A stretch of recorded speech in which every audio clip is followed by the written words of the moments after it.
untuk video kali ini kita coba lanjut untuk projectnya Red Hat Academy ya. Red Hat Academy ya. Seperti biasa pastikan kalian sudah punya akun ya. Jadi bisa kalian akses langsung materinya. Ya, materinya juga kalian tidak bisa akses secara mentah-mentah sih. Misalnya buat akun langsung akses course-nya gitu nggak bisa. Harus ada yang approve dulu dari dosen biasanya.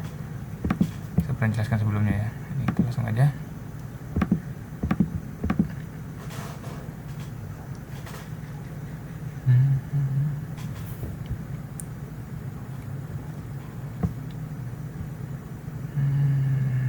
Oke, ini tidak terlalu masalah. Kita lihat kita sampai mana kemarin ya. Kita sampai di using command line.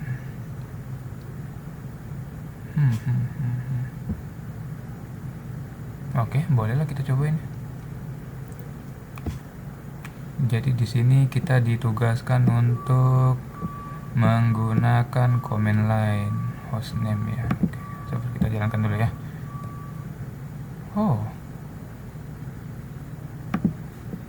Oh iya, karena sudah 7 hari ya, jadi servernya hapus sendiri kita punya lab. Tidak apa-apa, kita buat baru aja. Nanti sambil nunggu kita baca-baca dulu. Oh iya, ini auto destroy 7 days. Ya karena sudah lewat 7 hari makanya ini hilangnya, jadi harus kita buat ulang. Multiple login session ya, bisa beberapa akun ya. Ada akun biasa ada akun root, itu akun admin. First dan nom desktop manager. Oh enggak, maksudnya sesi login ini yang jalankan Linux. Jadi ada yang berbentuk GNOME desktop manager ini. Bisa kalian bilang GUI-nya lah. Jadi mode Windows seperti ini yang ada icon, ada tombol navigasi segala macam. Ini namanya kalau di Linux GDM. Atau ini adalah mode default ketika kalian login ke sistem. Dia akan masuk ke GNOME desktop namanya.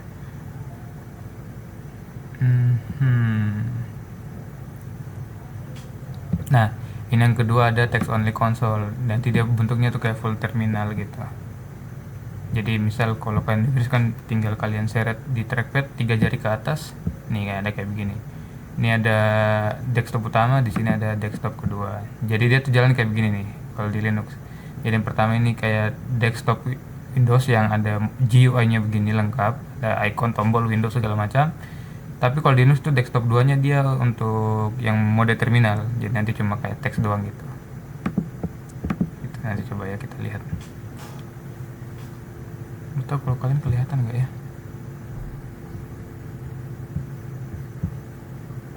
Kelihatan nggak sih? Kalau saya, nggak kelihatan ya. Ya udahlah, nggak apa-apa.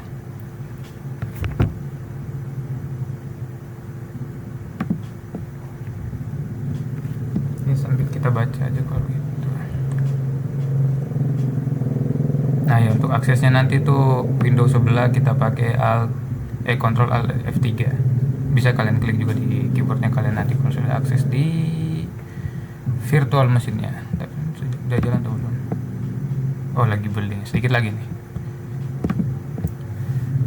Jadi ada mode yang GNOME desktop, ada yang text only console.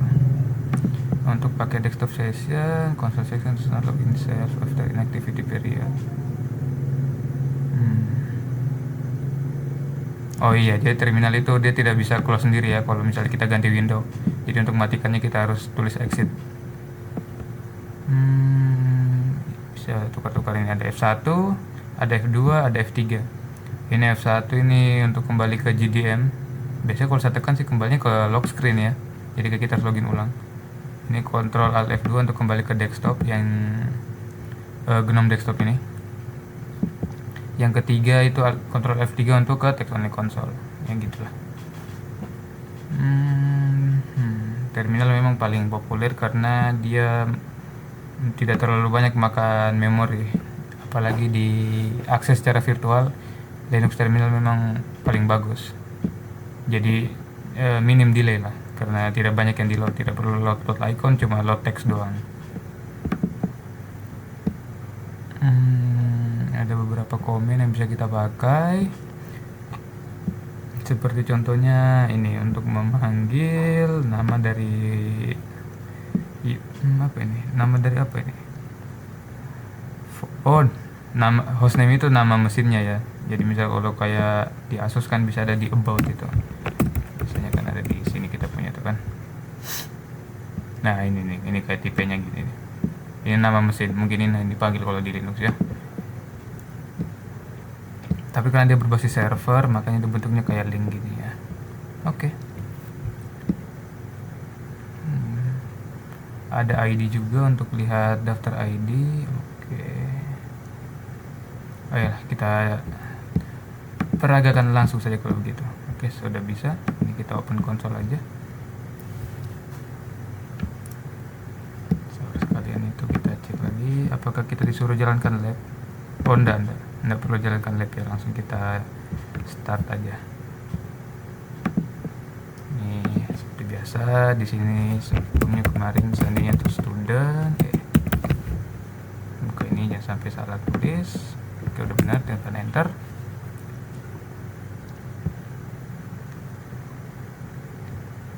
Aku di mana? Oke.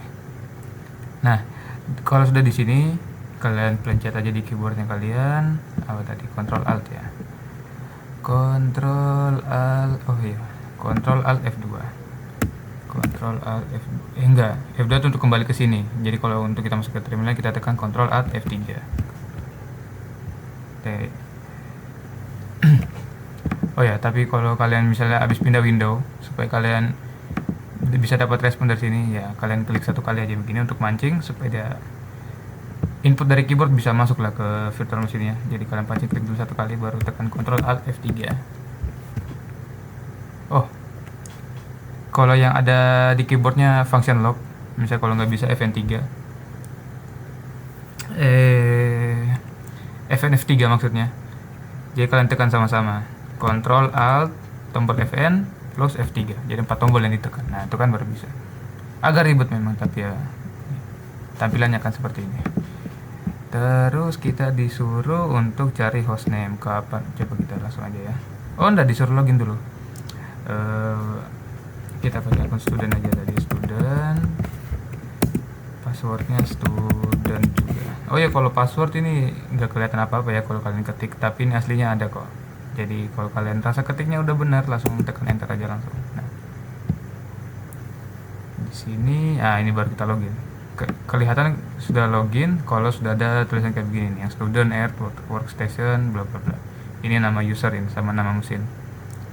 Jadi kalau kita panggil hostname hostname enter, nah sama ya returnnya ya, dia keluarkan seperti ini.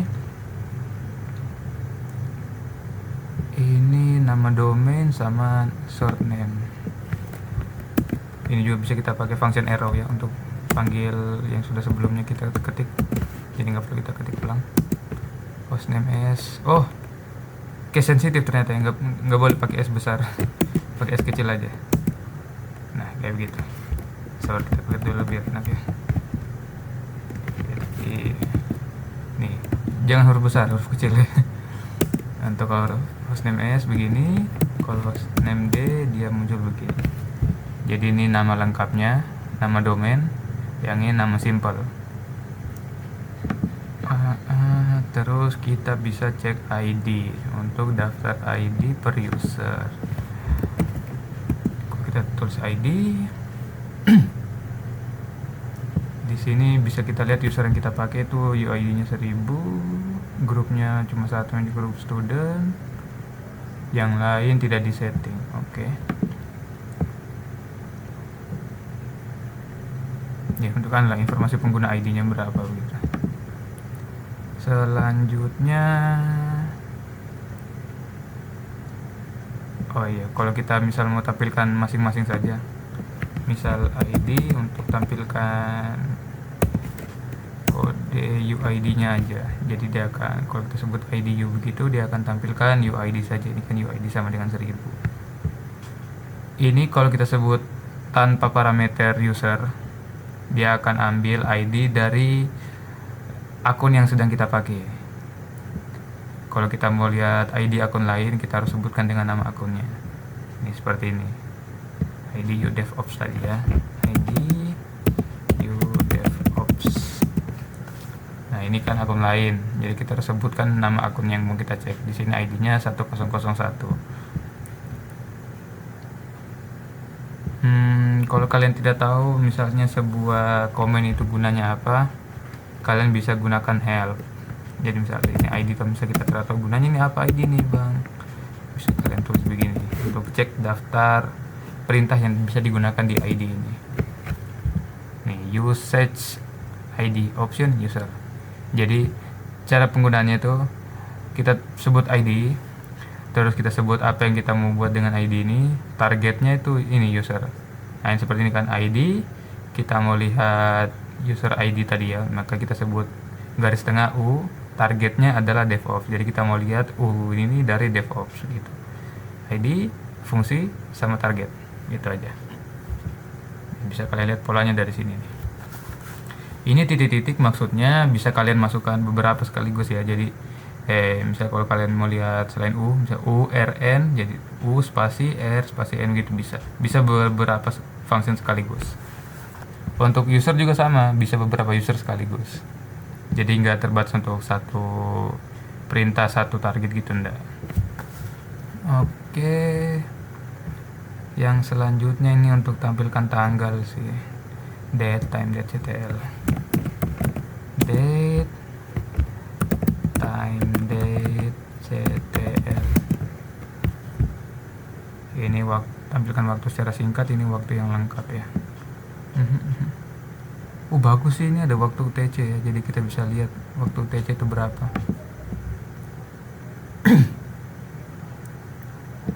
Password comment update user password is change to current user password don't need to specify the account name as argument. Ya pokoknya kalau kalian menjalankan fungsi yang untuk utak-atik sesuatu tentang user, kapan kalian tidak sebut target, ini kan bisa kita tersebut DevOps gitu, dia akan anggap itu kalian mau mengkonfigurasi akun yang sedang kalian gunakan ini, yang akun student ini. Jadi bisa kalau kita mau sebut ganti password, ini berarti dia akan anggap kita mau ganti password akun dari student ini gitu. Tapi ini nggak usah kita sebutin ya. Bisa kalian Ctrl C untuk berhentikan misalnya kalau ada yang berjalan ke tadi ya, supaya dia langsung keluar, dibatalkan lah begitu yang masih berjalan. Ini clear untuk hapus, bersih. Tab completion ya, dia ini ada auto complete namanya. Jadi kalau kita tidak mau lihat full functionnya, bisa kita mau ketik host name kepanjangan gitu kan. Nih, kalau ada function yang terlalu panjang tulisannya, ada caranya supaya dia bisa selesaikan sendiri. Ada auto completion namanya. Jadi bisa kalian tulis HO. Ini di sini kalian tekan tab satu kali, tekan tab, tuh dia akan tampilkan host. Kalau kalian tekan tab lagi, nah itu dia akan tampilkan daftar function yang bisa kalian gunakan. Jadi ini kan kalau sampai host tuh masih ada pilihannya beberapa. Dia akan auto complete kalau pilihannya tuh tinggal satu. Karena host ini masih banyak lanjutannya, bisa jadi host ID, host name CTL.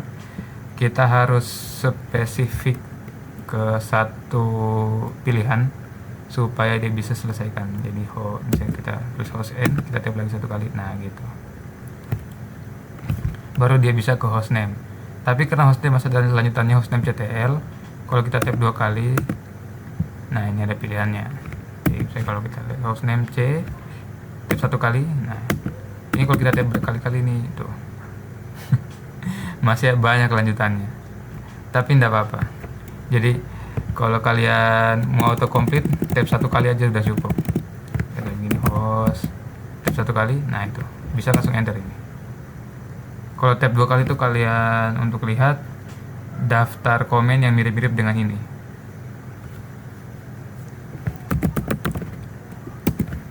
Jadi ya pintasan lah gitu. Tab untuk auto complete, tab untuk lihat daftar ini. Oke, sip ya. Ini selanjutnya kita disuruh apa? Left start access CLI, student workstation machine, open a terminal. Oh, udah ya, kita nggak main lagi di sini. Jadi kalau kalian mau tinggalkan ini, jangan lupa tulis exit. Nah, baru kalian kembali. Kita mau kembali ke desktop, berarti Ctrl Fn Alt F2. Nah, ini karena kita sudah login di student, jadi kita nggak perlu login ulang ya. Kan disuruh login ke student tadi.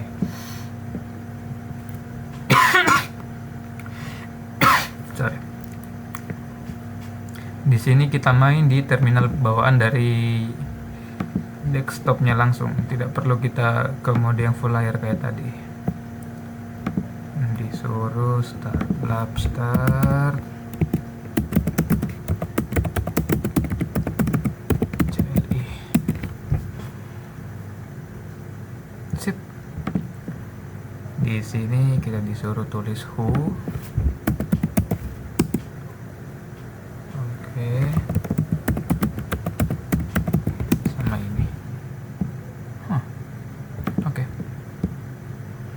Sama ya, ini hostname tab ya, sama-sama. Oh ya, belum sih yang itu. Untuk tampilkan informasi secara lengkap ya, hostname ctl.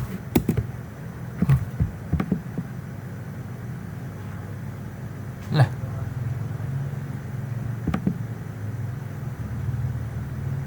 oh salah tulis. Sorry. Hostcam dong. Hostname ctl, jangan sampai salah tulis ya. Nah, ini kayak about user lah, about this mesin gitu. Ada merek hardware, ada versinya, ada nama OS, ada ID-an, lengkap banget. Lihat aja biar tidak ribet. Next, di sini kita suruh ganti sandi operator 2 pakai konsol ya. Ini kan F3 tadi tuh konsol terminal. Jadi kita disuruh pindah ke terminal untuk login pakai operator 2. Usernya operator 2, sandinya Red Hat ya. Oke, sip. Kita disuruh operator 2, sandinya Red Hat.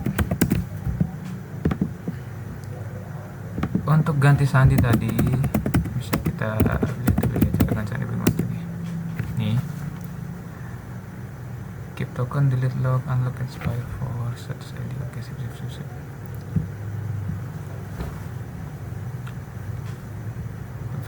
Comment outcome. Oh iya, kalau untuk ganti password tidak perlu komen tambahannya. Jadi kalian sebut password saja tadi, itu berarti dikirain untuk ganti sandi langsung masuk di menu ganti sandi lah gitu. Jadi begini, nggak perlu ada tambahan, langsung tekan enter aja. Ini kita ganti sandinya ke rh14.cli. Password lama tadi Red Hat, password baru rh14.cli, rh14.cli, rh14.cli. Sip, sudah terganti sandinya, nanti bisa kita uji ya. Nah, ini kita disuruh exit, terus kita kembali ke desktop. Nah, itu ada alert tadi karena kita ada ganti sandi ya, nggak apa-apa. Di sini seharusnya kita disuruh logout ya, baru kita. Oh enggak disuruh uji ya. Oh cocok, iya kita disuruh habis exit, ternyata harus kita uji lagi password barunya tadi. Kita kembali ya kok sini tadi.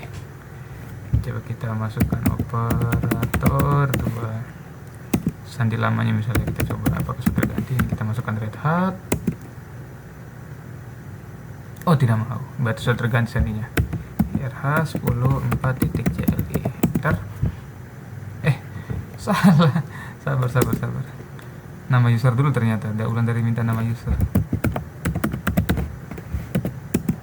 Nah, ini baru rh14.cli.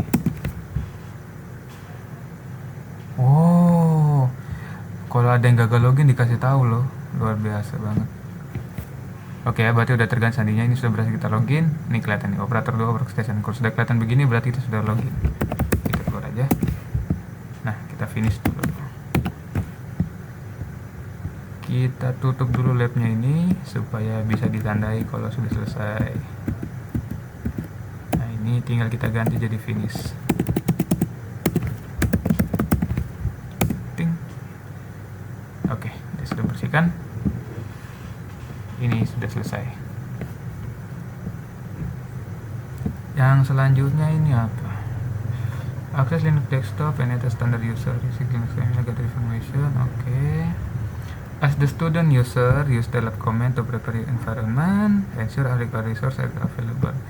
Lab start access review. Lab start access review.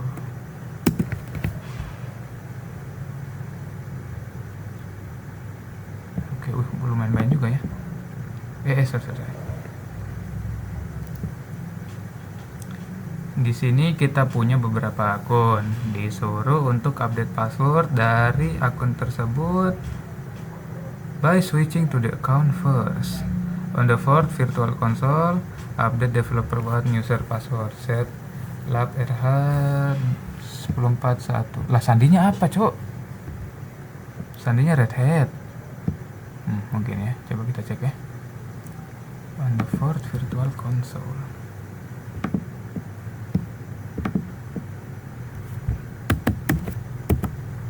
Oh, kita F4 dia ke terminal lain ya. Wow. Ternyata bukan terbatas di F3 aja. Kalau kita ke F4 dia bisa bikin terminal baru.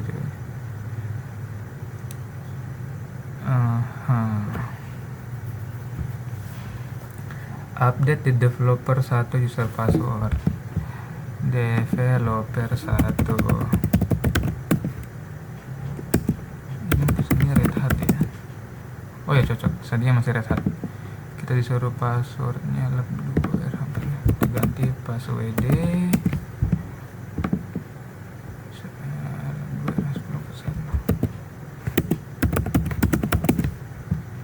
new password lab 2 slash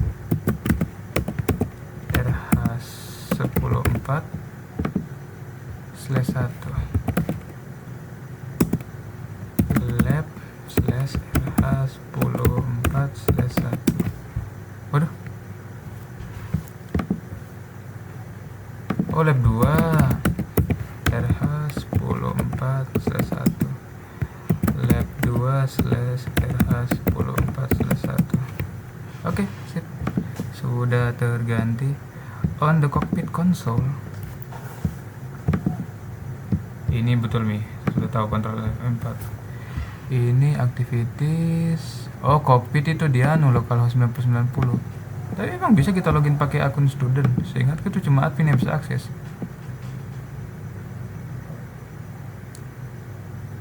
Oh, bisa. Oke, berarti kita exit dulu ya ini.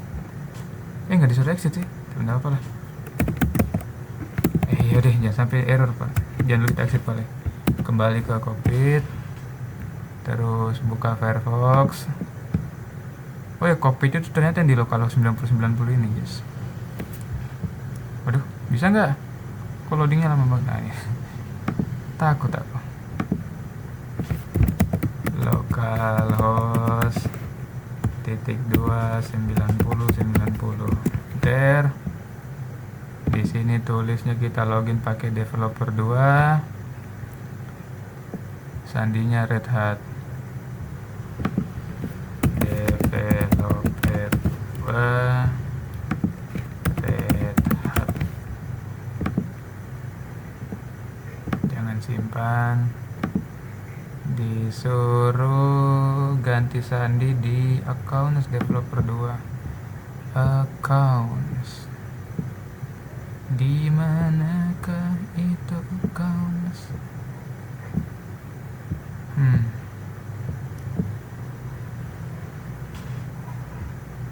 Overview log. Oh, ini dia accounts, ya Allah, kok saya nggak lihat.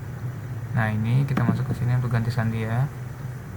Nih, password, set password. password lama itu Red Hat, password barunya itu lab 2 /rh104/2. Ini juga lab 2 /rh104/2.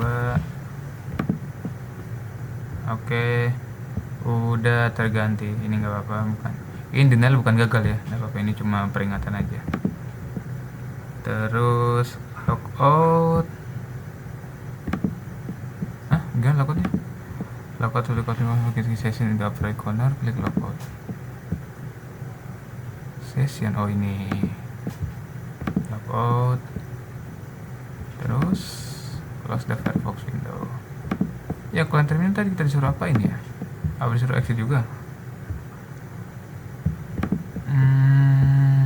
Oh iya disuruh exit, ya udah kita exitin dulu paling tadi, karena ini kalau nggak di exitin udah jalan terus. Oke, sip. Kita kembali ke F2. Oke, ini sudah. Ensure that the machine time clock is synced with the time server. Time.ctl. Ini bisa kita close. Kok ini gimana? Oh, klik di sini. Ini kita kembali ke home. Di sini kita cari time.ctl. Di sini tersinkron ya. Di situ sudah yes, jadi tidak masalah. Oke. As the student. Oh iya, bisa lagi kita langsung grade ya.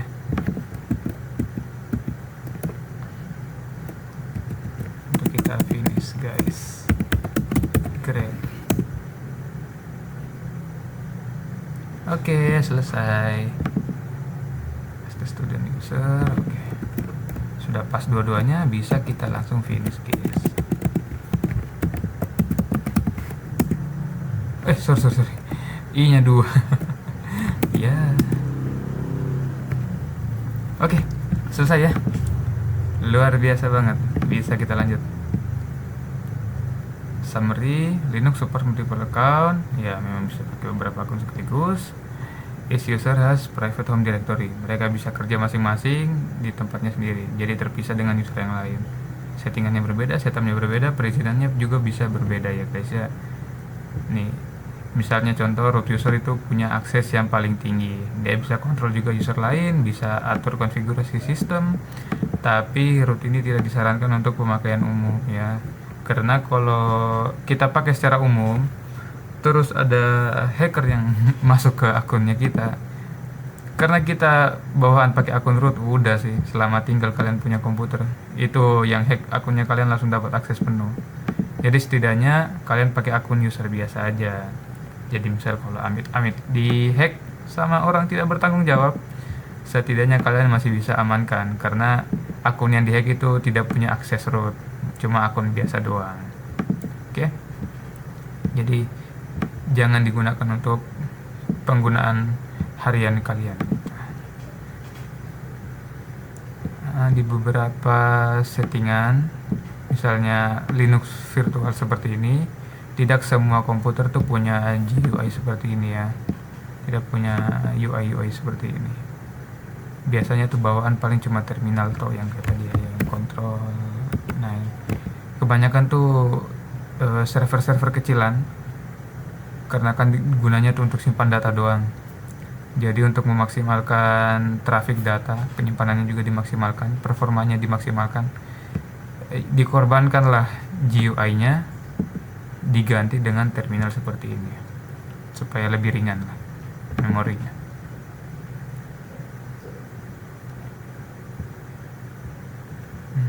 GNOME bawaan Linux. Cockpit itu bisa diakses lewat web pakai localhost tadi. Virtual console yang ini, yang full screen seperti ini untuk run command. Ya, jadi ada 3 ya caranya kita akses sistemnya. Bisa secara langsung dari pengaturan setting di GNOME-nya. Jadi tinggal kalian jalan ke setting atau buka aplikasi terminal dari GNOME ini. Ini cockpit, dia itu berbasis web, jadi bisa kalian atur juga settingan user dari localhost tadi. Sama yang ketiga itu dari terminal. Oke, itu sudah jelas semua. Bisa kita lanjut ke bab 3, mengatur-atur file di Linux. Sudah menit ini. Halo. Oh, udah 30 menit guys. Jadi ini chapter 3 kita simpan aja untuk video selanjutnya ya, biar nggak kepotong-potong nanti materinya. Jadi per video gitu materinya bisa lengkap. Ini bocoran untuk selanjutnya ya, sesuai nama sih, managing file. Jadi nanti kayaknya kita disuruh untuk atur-atur path file, kita disuruh bikin file, disuruh mungkin bikin folder juga. Oke, ya ini contoh command cat ini untuk lihat konten dari file. Biasanya dipakai itu untuk ini, untuk baca isi dari text file. Jadi kalau kita misalnya sebut cat example.txt, dia akan tampilkan isi dari example.txt. Ini udah simpan apa saja gitu. Ya nggak perlu kita bahas secara penuh ya, ini kita simpan untuk video selanjutnya aja. Oke, sampai situ aja dulu lah. Nanti kita bahas lagi ya di video selanjutnya. Oke, sip. Bye.